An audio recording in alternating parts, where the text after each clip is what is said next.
Hey everyone, you're watching Ash on Comics. My name is Ash. Here's today's comic. Nice blurry picture. No, it's Detective Comics 995 by Peter Tomasi, Doug Mahnke. Hope I'm pronouncing that right. By DC Comics. This is the alternate cover. Look at that. Batman walking into Arkham and all the villains in the background. This is Detective Comics as it should be. Detective Comics as the rightful, reigning, supreme, top dog Batman comic. Really, dog? Really? That's out there. Batman has been the top dog for a long time. Tom King, I don't have the problems with Tom King like a lot of people do, but I can definitely see why people have the problems that they do with him. There's certain things about his writing that I really like. And there are certain things I don't necessarily think he gets Batman. So it's like, I like how he writes certain things, but I don't necessarily... Anyways, Tomasi does get Batman. And he's made Detective Comics the premier Batman title. If you are a Batman fan, and you just pick up Batman but not Detective, then I'm arguing you're not a Batman fan. Or you just don't know, and that's what I'm here to tell you. Detective Comics, the comic that's about to hit 1,000, is the premier Batman title, as it should be. Not the Batman book that they keep rebooting and changing the name of. Detective Comics. And I got on when Brian Hill started his run, and it was a good run. And I just thought I was going to read that 6-issue arc and then bail. And I liked the run so much that I was like, well, maybe I'll keep going, see where the next, I don't know who the next person was going to be. And the next one was just a meh. It wasn't like a bad run. It was just a meh. And who was it that did it? Robinson? And yeah, and it's a task to just bring in someone for a 6-issue arc, and they don't have necessarily anything on their, a story written, and they're just like, what, I gotta do Batman? Let me pull something out of my ass.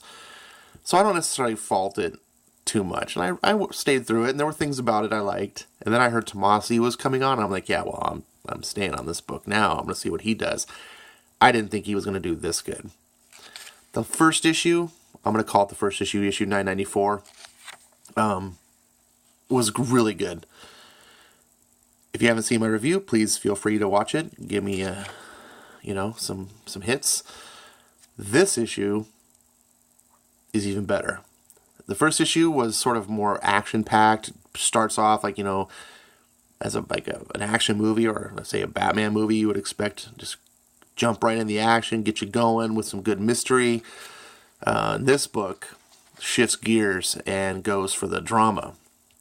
Now, one of the things that our boy Zach, the artist formerly known as Diversity in Comics, likes to point out quite often, and I'm going to reiterate it here, is the difference that comics have between TVs and movies. TVs and movies have real actors that can convey body language and emotion, and they can do things that you just can't do on a still page. And one of the things he likes to use this example for is when he points out how modern comics are more trying to emulate TV, especially if you read a Bendis comic, it's like an episode of Friends. Well, the problem is these writers that are trying to write TV shows, they don't get it. They don't get that, that you're writing scenes for actors. If you have and in a lot of cases, it's Marvel titles, you have these subpar artists, it just becomes this train wreck. Anyways, you can watch his videos. He's much better at this than I am, so I don't need to just let him speak for himself. So this series, or this story, continues off in a fashion that I really like, a traditional method of comic book storytelling where the previous issue always ends in some sort of cliffhanger. If the story resolved, then that cliffhanger is some sort of epilogue or some sort of lead-in for the next book to get you hooked, to be like, oh, well, what the heck? What's going on? I got to read the next issue to find out. Some villain will show up or something will happen on the last page to make you go, oh, we got to know. If the story hasn't resolved, like in modern day comics, everything's written for the trade, then, it will be, or should be, hopefully, a cliffhanger. Now, there's a lot of bad writing in comics today, and a lot of this tradition is kind of going out the window because they're hiring people that don't know comics and don't write anyways. My point is, Tomasi gets it in the last issue. It's a big cliffhanger. We see Leslie Tompkins, who's been infected with the Joker toxin, and Bruce Wayne, of course, cares very much for her. So Batman is more urgent probably than normal, and here we see him screaming, Alfred, I've got Leslie Tompkins in my arms. She's been exposed to the Joker's laughing gas. Have a round of antitoxin ready to go. So he's, got to sense this urgency. Now, if we pull back a little bit, we see Batman's just not crouching over holding her. No. Batman is riding on top of the Batmobile. Those are speed lines. And this was a really cool scene, I thought. And because it had this sort of dichotomy in this drama of this woman who's potentially dying. She's infected with the virus, and he needs to get her the antitoxin as soon as possible. And, she's talking to him and about, his parents and, because she was there for him as a kid and all this stuff. So she's kind of, speaking like someone on their deathbed and like telling her the last things I need to tell you, and of course Bruce Wayne is like, save your strength, because he's going to save her. He's Batman. And then we got Alfred working on the toxin, and he's talking to her and him simultaneously, over the radio. He's like, I'm 9 minutes out, Alfred. Status. Synthesizing several toxins as we speak. They will be ready. And then, cuts back to her. And it's just so well done here. There's no narration, the dialogue. This is cinematic. But it's cinematic from a comic sense. It's not cinematic as in I'm trying to write a movie, or Tomasi's trying to write a movie. But he's trying to accomplish that the way movies do their things, but in comic form. And it's fantastic. When you're reading this, you're going through these panels, and I have to give tons of credit to Doug Mahnke, who visually, his art isn't my style. He's very, I would call this like dirty style. And now I can't tell if that's due to the inking, but I'm guessing the inking is reflecting the penciling. So it's just this very sketchy, kind of sloppy. It's not, I don't know if you understand what I'm saying. It's not clean cut lines like, an Adam Hughes, or that guy that's doing Action Comics right now I really like. It's just a different style. Now, it works for Batman. I think in a Batman comic, I'm much more forgiving when it's kind of this sketchy, dirtier style. But anyways, I'm digressing. My point is, I actually really am liking what Doug's doing here, even if I'm not a huge fan of the visual, like the aesthetic style of his art. His visual storytelling is on point. The way you don't even need to like read. You could just go through and you could take all these balloons out and just go through the scene and how it's portraying, and it's just fantastic. And there's emotion to it. We got the calm of Alfred as he's methodically, getting the antitoxin ready and stuff, and Batman screaming through the city, and you got the speed lines of the Batmobile, and he's on top, and his cape's flying, and it's just, I cannot do it justice here through the lens of the camera as I'm telling you what's happening. You're getting an understanding from, my exposition, but you aren't experiencing it. When you read the book, it just flows, and you get immersed in it, and your mind's eye treats this, like a movie. I hope that's how you read comics. That's how I do. If I kind of just assume people get the same experience I do, but we cut over back to Alfred. Great, my phone's giving me a battery warning, which means I need to plug it in, which means it's going to then give me an overheating warning. Just can't win. So, back to where was I? Oh. That doesn't work. Let's try this one. Ghetto YouTube.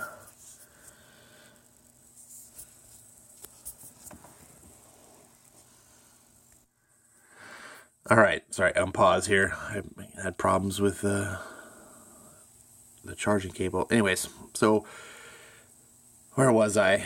So Batman here is trying to rescue Leslie, and he gets her on the table, and the toxin's not working, and so, why aren't they working, damn it? And, we see the scene of, she knows she's dying, and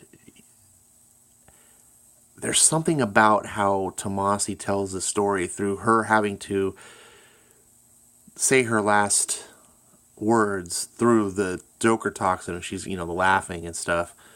And it's just this heartfelt, and I wish I could describe to you how it felt. I wish I should have the words for it. I mean, I'm sitting here making videos like I know something, but it came off very disturbing, but heartfelt, and it just works for the scene. And Bruce, of course, he's telling her things, how he feels, and he opens up, and it just, the way Bruce, there's only certain characters that I think Bruce can actually talk to, and that's, and he still, he does things through these walls that he's got built up, and Tomasi never violates that.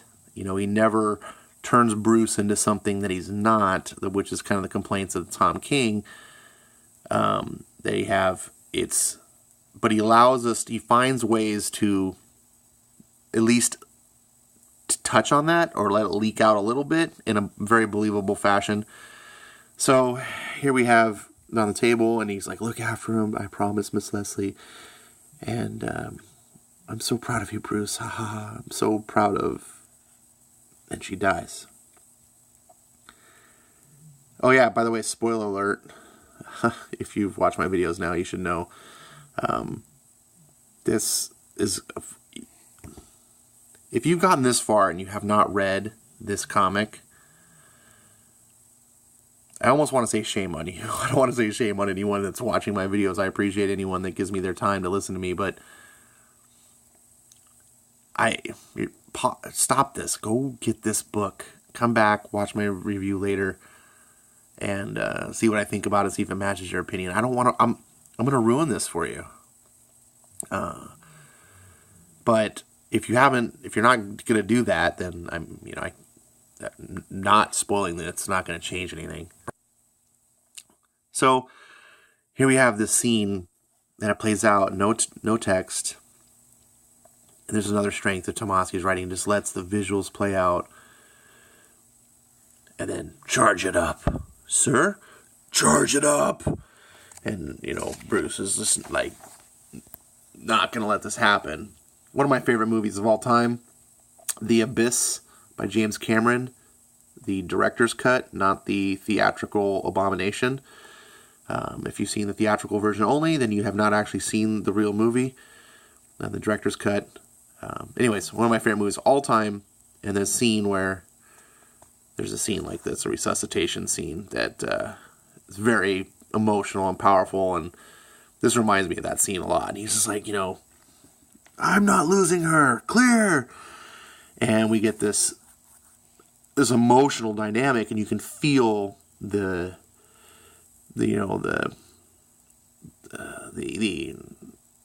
I don't know, what's the word for this? It's not anger, it's not panic. Batman doesn't panic. It's this urgency, this trying to will her back to life. And then we're cutting in these scenes of his past, when his little Bruce here and his parents being covered in the crime scene, and come on, damn it, don't give up. And then it's just this emotional roller coaster. These 2 pages are fantastic. It just bounces back and forth through this,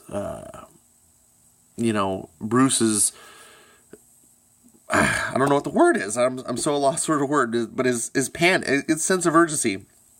He's trying to get her back, and then it's those heartfelt moments that I can imagine her going through Bruce's mind of the past of what he means or she means to him, and as she's trying to resuscitate her over and over.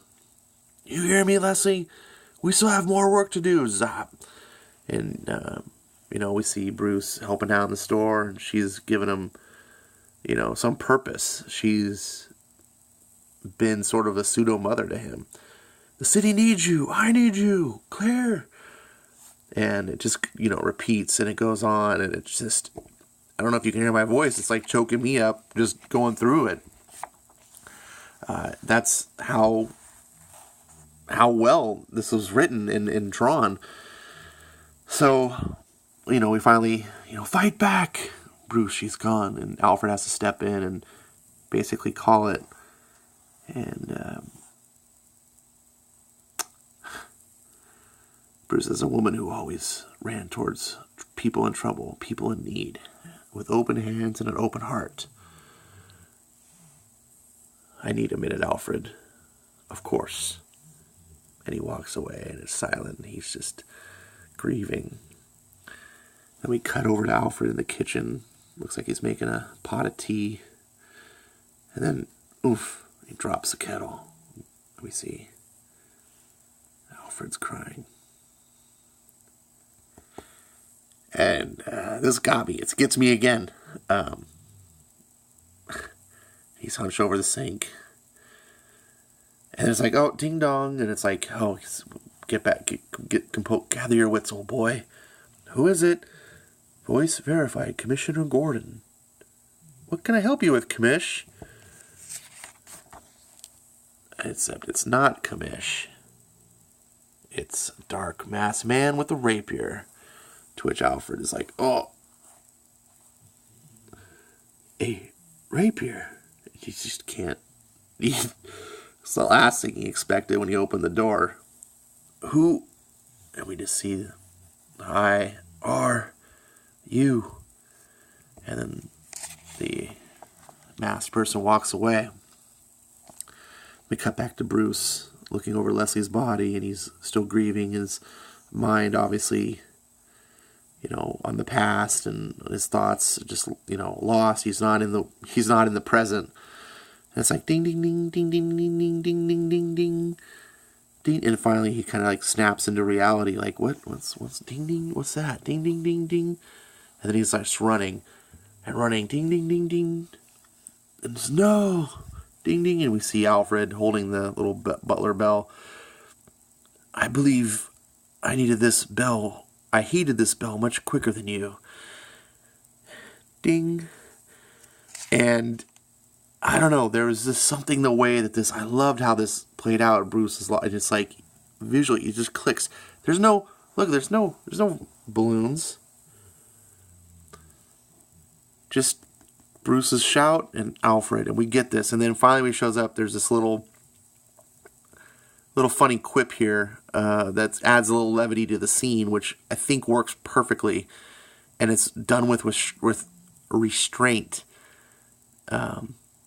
So many lesser writers, I think, would have tried to be too funny here or whatever, and it's like, this isn't meant to be funny in a laugh out loud sense. It's just to lighten the scene, of one person knowing another person cares about him. It's just like I can't describe it, but it just works, and I just appreciate that Tomasi is able to put something like that in, and it just feels right. It doesn't feel forced.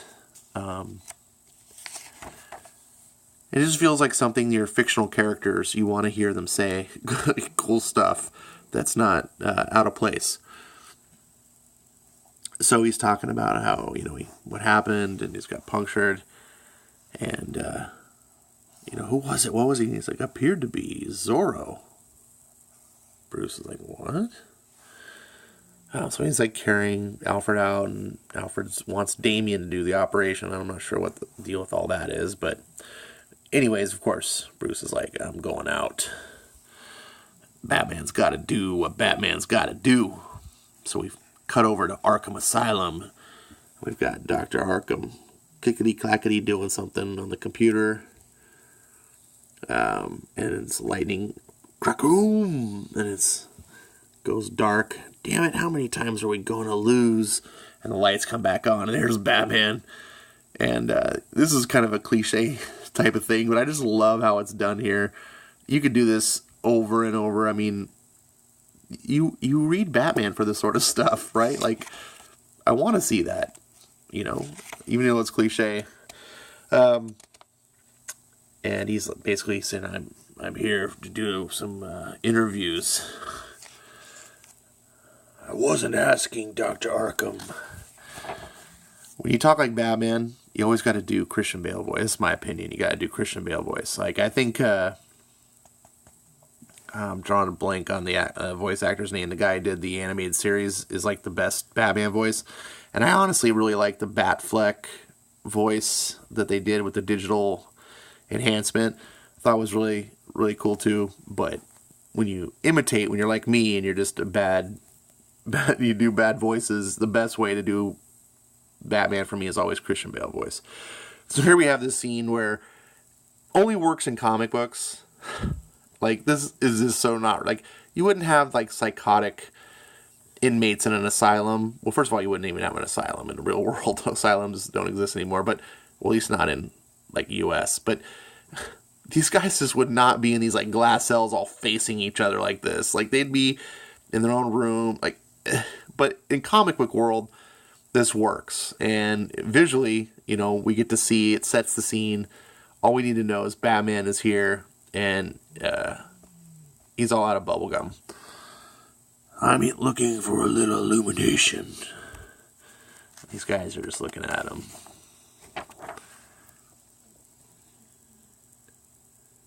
I have one job in Gotham. To hold the line. To keep as many innocent people from harm as I possibly can. But that line has been crossed in the most egregious of ways. So cooperation and information are our watchwords this evening.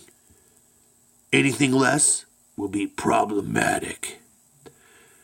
I want you to think of this place like a carnival funhouse tonight. Except the only monster in here with you. Wait for it. Is me.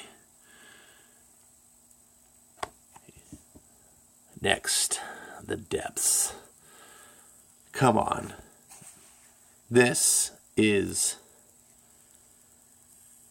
such a good Batman book, and I wish I could convey. I mean, I think the only way to really do it would just be like sit here and just read the comic book to you, like, and just panel by panel go through. You have to just read this for yourself. Sorry for the sniffles here. I don't know what else to say on this book. It's utterly fantastic. It stirred my emotions. It did things that comic books typically are not good at doing. And bravo, Tomasi, Peter Tomasi. Bravo, Peter, for your writing. Bravo, Doug, for your excellent storytelling in this. I don't have any real complaints about this. I mean, the only things I could do is like nitpick, like, oh, here's this. These cells wouldn't be it's just. I can't find anything really negative other than super nitpick things. This is an outstanding book. It's book 2 of his ongoing run, which, you know, hopefully lasts, you know, dozens and dozens of issues. Hopefully lasts longer than Tom King's run. This is the top dog Batman book if you're a Batman fan, if you're a DC fan, get this book. If you are one of those people who like, yeah, I'm kind of done with DC. I'm really pissed off with Bendis is ruining DC and putting Kelly Sue DeConnick on Aquaman and G. Willow Wilson on Wonder Woman and all this. And I understand. I totally understand. And I don't buy Marvel because the ship is sunk. DC has not sunk. There's more good than bad at DC. It's not like Marvel where there's just a couple books that you can point and go, oh, maybe those are okay. DC is still doing really well. And even the best comic companies, like, say, I think Marvel in the early 90s, late 80s, early 90s was the best any of the big two have ever been. That was when Marvel was just firing on all cylinders and just, we say, like, couldn't do any wrong. But even then, they did boneheaded, dumb things. I mean, let's not forget that it was less than a decade later, Marvel was going bankrupt. They did dumb things. They lost all their talent to Image because they were just greedy a-holes. You know, there was a lot of things. But there's always going to be dumb things that comic book companies do, even when they're at their best. But more importantly, if you decide, okay, look, I hate what Bendis is doing. I hate the whole Kelly Sue DeConnick. I hate G. Willow Wilson. I hate what they're doing there. They're ruining my comics. I understand your feelings. But think about this. If you just pull your money out of DC, completely, well, DC loses some sales.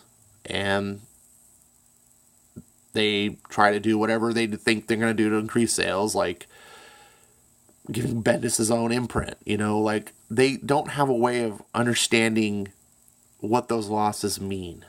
But if you pull your money out of Aquaman and Wonder Woman and Superman and you put your money into this, and you put your money into, like, Hawkman, you know, and you put your money into the stuff that's going good, like the remaining Age of Heroes books, you know, if you put your money where DC is doing the right things, then what happens is instead of just a gradual loss of revenue, they see, oh, Superman sales numbers are tanking, Aquaman sales numbers are tanking, Wonder Woman's are tanking, but look at Detective Comics is spiking through the roof.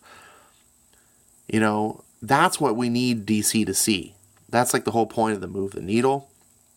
It's so we want the publishers to understand, oh, wait a second, we put Tomasi over here and everyone started buying the book and look, that was great. We put these people on this other book and it just went to shit. That matters. Like, if you think that doesn't change decisions, you're wrong. If you think that just Dan Didio has got carte blanche to just tank DC Comics, you're wrong.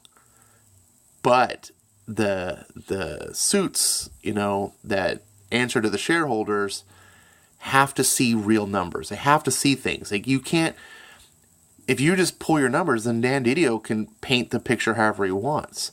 But he can't paint the picture of these books going up and other artists going down and then them supporting bad books and not supporting, you know, they can't paint the picture when it's in that case. So don't let them. That's my encouragement to you, is support these good books. And look, you're not at a loss here. This is not like a charity. You're getting great comic book. This is fantastic. This isn't just a good comic book for today's era. If I had read this comic book back in the 90s, I think I would have been like, wow, this is good. I mean, this is good. I don't know how else to put it out there. I am stoked. I wish it was Superman. I really wish I could go back to with his work with Gleason and having, you know, John Kent. I thought those were endearing stories, and it made me like Superman in a I always liked Superman. I just never liked him the comic book, because I think Superman is one of those characters that is good with the right story and in small doses, but like as an ongoing story, it's just he's hard to. Anyways, But Tomasi changed my mind on that. So please support this book. Move the needle. I'm still locked out of Twitter. I think it's like day 20 now. I don't know offhand, but the 17th of December was my lockout. I've now filed 2 appeals. I have yet to even hear anything on, like, not even like, hey, we're looking into this. Nothing. Like, is it going to go like 3, 4 weeks, 5 weeks, infinite? I don't know. So that's what that's the way it goes. I had a review of Aquaman that got DMCA'd by Warner Brothers, even though I just used promotional material, from the trailers and with no audio, and I used it for review purposes. So I filed an appeal with YouTube, but of course a week later, still nothing. So I posted a new video with the audio, and I just put up stills. So if you hadn't seen it, you can watch that if you want. To hear my thoughts on Aquaman. It's kind of an informal review. It's just really me just talking about my thoughts on the film, what I liked and didn't like about it, and just more of a conversational method rather than like a formalized review. But that's where I am. I would love if you would post on Twitter if I influenced you at all to get this book, and you do move the needle. Tag me, Ash on Comics. I would really. Sorry, Ash on Comics. It's at Ash1138 is my Twitter handle. Tag me. I will be back on Twitter eventually, even if I have to finally just cave in and delete these tweets. I didn't think it was going to take this long, but, I'm not a progressive, so I got to be made an example of. I hope you got something out of this review. It's much longer than I anticipated. I tend to blather on, but I can't speak highly enough about this book. And thank you for your time watching. Put your comments below. I really want to hear what you think, even if you didn't like it and you think Bendis is the champion of the world and he's making Superman great again, then you can post that too. I do got the new Superman or Action Comics, whatever the newest one is. I will be reviewing that. So stay tuned. Thanks for watching.